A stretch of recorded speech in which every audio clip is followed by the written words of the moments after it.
kids are coming here almost largely, almost solely because they have parents and close relatives here.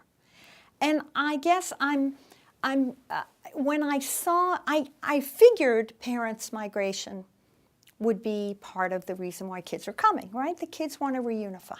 I get that. And in a very personal way, I think we probably all understand that. If we are able to tolerate 12 million unauthorized persons living in the U.S., and if we are not only able to tolerate them, but many people employ them, and many people enjoy the benefits of having them work in our economy because it keeps the cost of services that we buy, whether it's construction of houses or it's cleaning office buildings or whatever it is, you know, dishwashing so we could go out to restaurants and not pay more money than we currently do. We enjoy the fruits of those laborers. And those people, many of them, are the parents of these kids. And so, in my opinion, the people who say, take the bus back across the border are absolutely fundamentally wrong. If you look at the number of children entering from Mexico, it's been at a fairly constant pace for the last 20 years. So what's interesting is that the border we have created, as a result of a lot of enforcement mechanisms, we have created a militarized zone at the border. It looks that way, it feels that way. Most of the unauthorized migrants that we talk about now when we talk about illegal or unauthorized migrants are the 12 million or so who are in the U.S. who, because of the last 20 years of increasing border enforcement, they're no longer returning the way they used to. Before 20, 25 years ago, we used to have a very consistently predictable system of the movement of people between Mexico and the U.S. People would come from Mexico, they would work for about 8 months, 9 months, they'd return around November, be in their hometowns with their families until the end of January, early February, and then come back to the U.S. That kind of circularity has not entirely stopped, but almost completely stopped. In part because the people here in the U.S. have realized, as the border has gotten more and more difficult to cross, that it is unlikely that they'll be able to come back in. And if they are able to come back in, it'll cost a lot of money. When I was a postdoc at the University of Chicago working on this project for the first time, crossing the border with a smuggler, a coyote, would cost on average about $200 or $300.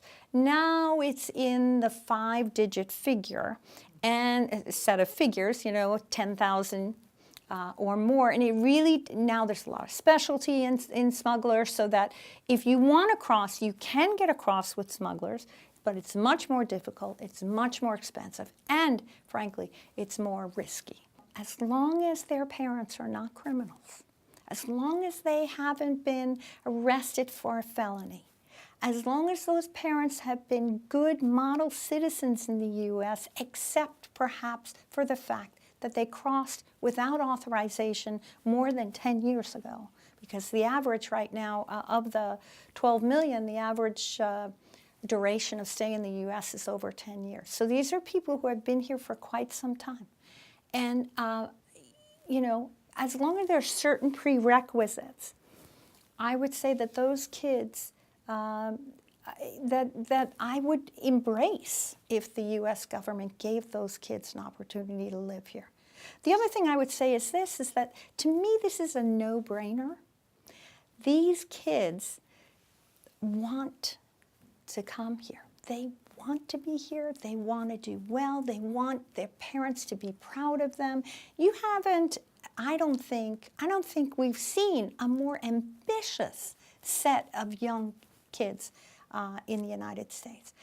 These kids, if given the opportunity to just go to school like everyone else, I am sure 10 years from now we will reconvene and we will talk about some of those kids if they were able to get permanent residency. We'll talk about some of those kids going to the best universities in the United States and doing amazing things and investing in the economy in a big way.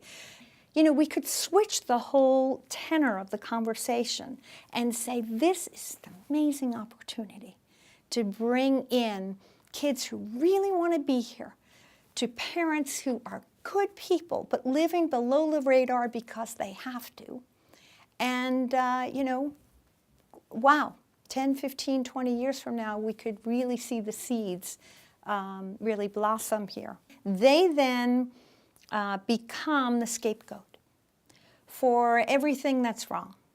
So Ebola can actually, did you know, come through Mexico to the United States. That was said by several Congress people when the Ebola scare was in its peak, 6 months ago.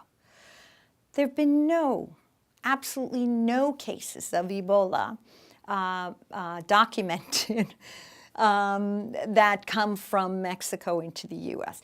Many social issues, many issues of social concern and of congressional interest and issues that we as a nation worry about are often tied to the border and therefore tied to immigration in ways that I think are totally inappropriate.